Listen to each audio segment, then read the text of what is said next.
I'm Rowland, and welcome to my Learning Leukemia series. This is a series that hopefully I can explain to you my journey in leukemia. I was diagnosed in leukemia on the 21st of July 2023, and hopefully I can lead you through my experience as it evolves, because this is an evolving experience for me, and I can take you through various aspects and hopefully help you in your journey. Please feel free to subscribe, ask questions in the comments, and hopefully I'll be able to address them in future episodes. This is the first of the episodes, so I do encourage you to subscribe, and we can walk through this together. Hopefully there'll be some great content for you. Hi, my name's Andrew Rowland, and I was diagnosed 59 days ago with acute lymphoblastic leukemia. My diagnosis was on the 21st of July, and I'm 59 days into chemotherapy for it. It was an incredible shock. I was living a very healthy, what I would consider a healthy lifestyle. I was playing sport, working full time, time with family, just living a normal life. But I wasn't feeling well, and it was the subject of some significant investigations with my local doctors. So I've decided to document and make a video journal of my experiences, because it is a significant diagnosis, and it is with a rare mutation called Philadelphia positive, which will require a bone marrow transplant, of which I'm, working towards with all the chemotherapy. So I think this could be helpful for others that are going through it. Seeing me here, 59 days in, sitting in the open space, is something that's an encouragement, and I think is good. So normally you would see, I'll document the times that I'm in hospital, but right now I'm an outpatient and I'm doing well, and I'm working towards it, and things are going well. So the diagnosis was very sudden: acute lymphoblastic leukemia with Philadelphia positive. And in later videos I'll go into exactly what that means, but it's basically the bone marrow, which produces blood, is producing immature blood cells, which is affecting the white blood cells, it's affecting the red blood cells, and it affects the what's called platelets. Quite complex, and you start to understand some of the complexities as the diagnosis goes on. But what I want to do is basically give you an experience of understanding the experience. Maybe you've been diagnosed. The hardest thing is the suddenness of everything, because the diagnosis is very sudden and your treatment is virtually straight away. They want to get you in and they want to treat you as soon as possible. So for me, I thought I was going in for a blood test. The local doctors had found some anomalies in my blood, had rang me up during the day and said that they wanted for me to get a blood test. They'd been in consultation and they found that my red blood cells had been right down, and they wanted me to get another test. I did so during the day, and they rushed through the results of that, and by the night time I'd received a call from the specialist. I didn't know it at the time, but it was the chief oncologist from the hospital, who was calling for me to present myself to emergency ward in hospital, where they wanted to conduct some further tests overnight. So yeah, a few alarm bells are going off, of course, but you're not thinking cancer. You're not thinking cancer, you're thinking, for me, I always thought it was something to do with my stomach, my pancreas, my maybe kidney stones or something like that. I had kidney stones in the past. Or maybe it was to do with a soccer injury I had, I had a collision. I wasn't thinking cancer.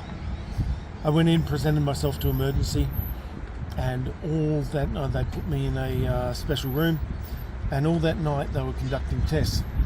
I woke up in the morning and none the wiser, not knowing what was happening, to find all these doctors that were standing around the table, around my bed. And they proceeded to ask me about 20 questions or so about the different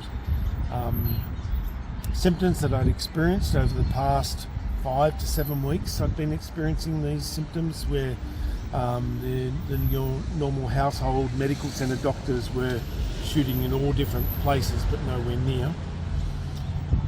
And then to inform me afterwards that, very sorry, but to inform you that you have what's an aggressive form of blood cancer called acute lymphoblastic leukemia, and we'd like to keep you during the day and do some further tests, and we're going to do a lumbar puncture test, which a lumbar puncture is a needle basically to the spine, and they take out samples and send it away for tests.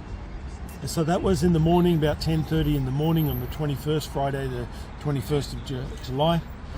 And by 2:30 in the afternoon I was having a lumbar puncture. And while I was having a lumbar puncture, which was taken for further tests because they were testing for a rare mutation, they had some suspicion about Philadelphia positive, they also injected me with my first chemo. So from my diagnosis to my chemo was about 6.5 hours of the treatment that started. So you can imagine just what was going on in my head. And the denial, no, to suddenly I'm undertaking chemotherapy on the same day as my diagnosis. So big shock. And that's the type of experience that you may experience because they really want to get onto this fast. Because time is of the essence. I was actually told that I had I not been treated then, within 1 to 2 weeks, I would have just passed out, and that would be the end of my story. So I'm glad they found it when they did.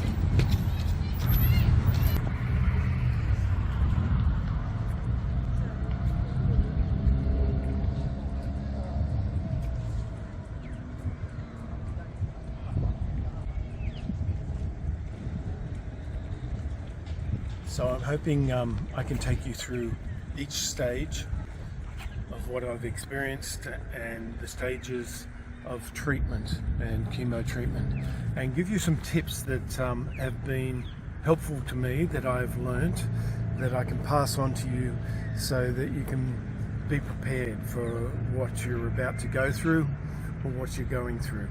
And there's going to be, without a doubt, some really challenging moments for you. Both mentally and physically, and there's also going to be some beautiful moments that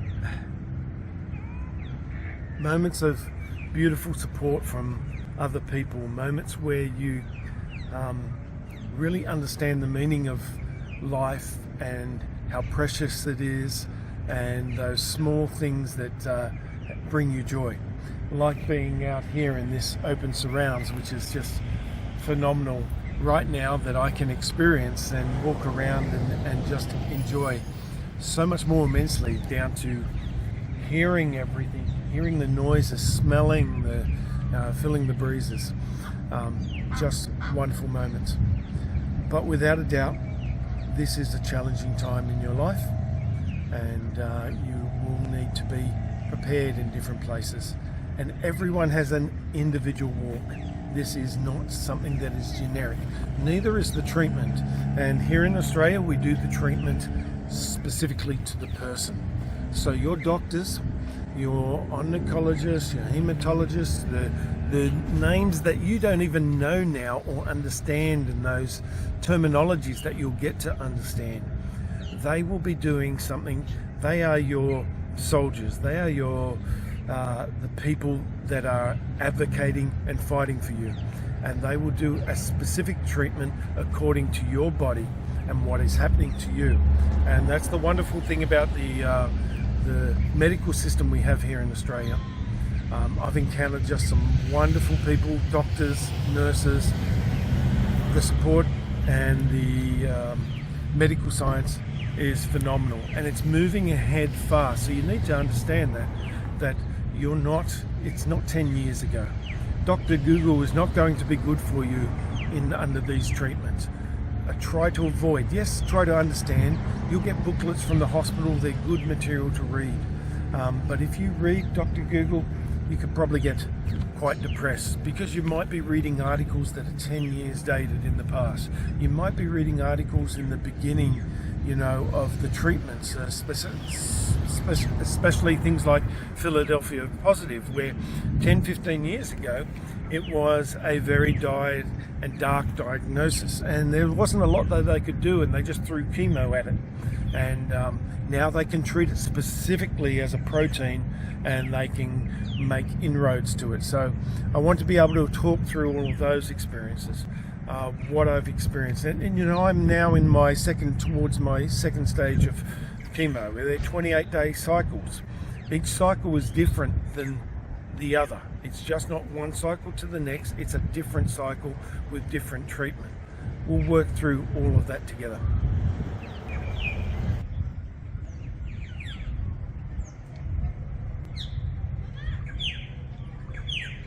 These times are very precious.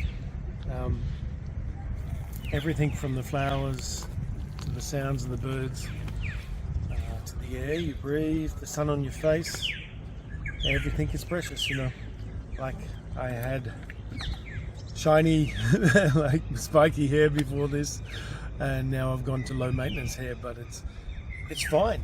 It's actually it's easy to maintain, and it's fine. And I know that going through this and out the other side, it'll probably grow back. So it's fine. Every moment that you take is precious.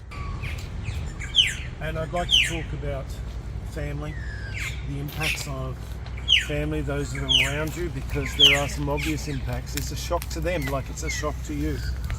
And how do you care for family? How do they react, and how can they get care and the help and things that they need?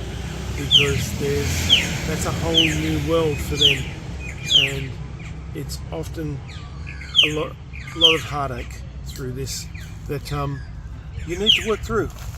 And then there's the obvious things of getting your affairs in order, and that's a big thing as well. So while you're undergoing this treatment and while you're unwell, and the little breaks in traffic that you need to think about, your affairs in order. What is your will, your super, your finances, how you pay your bills, how you conduct your worldly affairs that are normally your day-to-day. What about your work? What about your employment, your ongoing financial stability? All those things, it's a challenge to manage the treatment and sickness and that you're undergoing, and manage those things too. So you probably need help. You probably need assistance in those areas. So think about those things, and we'll talk through that. I love this little spot. It's very cute. So we'll also talk about the diagnosis,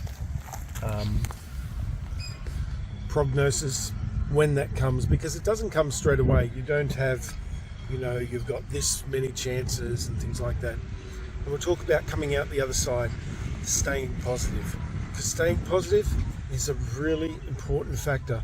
And throughout all the nurses that I've spoken to, and the nurses have seen a lot of different cases, they say those that have stayed positive have the best chance in beating this. So keeping the mind positive when everything around you seems doom and gloom, and you've got wires and things coming out of you, and you've got drips, and you're not feeling the best, and you're having the symptoms or the results of the treatment, coming out, the side effects of the treatment. And there's a lot of different side effects, but staying positive throughout the treatment is something really important, and staying fit, eating well,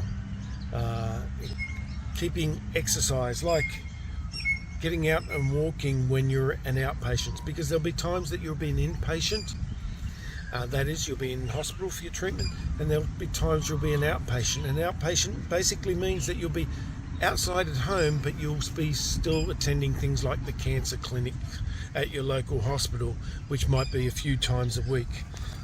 But it's great being an outpatient. If you can get to that point, it's good for the well-being. So we'll talk about those well-being times. So I hope you tune into these series. I hope they're beneficial. I hope to bring some guests on as well. There's been some wonderful people that I've met that have been through this journey ahead of me. I'm only, as I say, virtually 2 months into the journey, but there's others that have been through the journey, and they can certainly speak right into your situation. So all the best. I'm really going for you and for me, and we'll walk this journey together.